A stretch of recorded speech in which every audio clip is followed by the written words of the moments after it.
Dear friend, the Lord Jesus loves you. Yes, He loves you and He wants you to also love Him back. Thank you for finding time to watch this video. Do well to share it as well. Our topic today is the matrimonial consent. The matrimonial consent, my dear friend, is so important that without it, there can be no marriage. Canon 1057, paragraph 1 states, and I quote, "The consent of the parties legitimately manifested between persons qualified by law makes marriage. No human power is able to supply this consent," unquote. This canon makes it abundantly clear that for any union between the parties to qualify to be described as marriage, there must necessarily be present the consent of the two parties. In other words, the consent of the two parties is the efficient cause which constitutes marriage. Dear friend, a person must be juridically qualified to give consent. This means the person must not be legally impeded in any way. For example, a man who has not completed his 16th year of age and a woman who has also not completed her 14th year of age cannot enter into a valid marriage. With such couple, unless they are granted dispensation, they are not qualified by law to give matrimonial consent. Apart from the necessity of having qualified persons give matrimonial consent, it is also essential that it be legitimately manifested.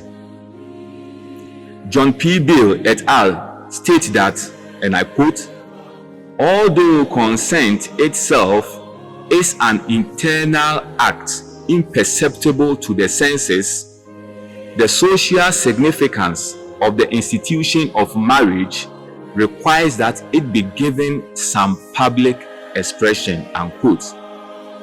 This legitimate manifestation in the Latin rite is expressed with the presence of the couple, the witnesses, and the officiating clergy. My dear friend, this is termed as the canonical form of marriage. So anytime you hear the expression canonical form of marriage, remember we are talking about the couple, the witnesses, and the officiating clergy. Without this, the marriage is invalid. Dear friend, the law insists that no human power is able to supply the matrimonial consent. In effect, no human power can supply for the absence of consent by one or both parties.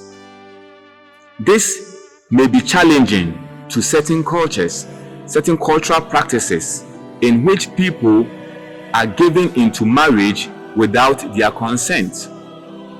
As it stands now, these cultural practices are at variance with church law and therefore inadmissible. Dear friend, paragraph 2 of Canon 1057 states, and I quote, "Matrimonial consent is an act of the will by which a man and a woman mutually give and accept each other through an irrevocable covenant in order to establish marriage," unquote. As an act of the will, it means the person must will and want it. The intellect which discerns the truth and the will whose purpose is to pursue the good must be present to help the person make this act of the will. Dear friend, to put it literally, the matrimonial consent is the reciprocal giving and acceptance of selves.